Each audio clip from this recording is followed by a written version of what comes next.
Thousands are still without power this morning after high winds and heavy rain swept in and pounded much of the south coast. Emily Lazatin is at the Tawasin Ferry Terminal this morning, joining us with a little bit more. Emily, how are the conditions there?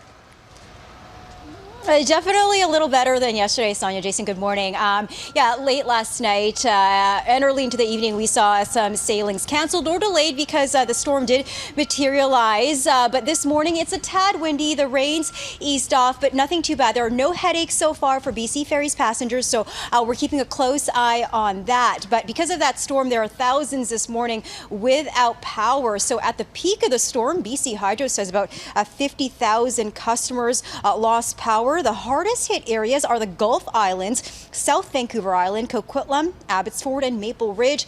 In North Vancouver, crews are also working on downed lines, down trees and power lines. So work is underway to restore power. There's still around 28,000 customers in the dark. That's down from about 35 an hour ago.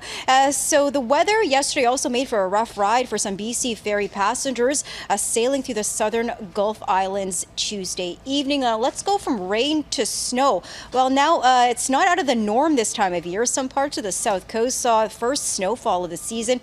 Cypress Mountain saw a steady amount fall throughout the day, but it wasn't just on the mountains. Comox Valley saw some accumulations, and Nanaimo's rain became wet snow late Tuesday evening.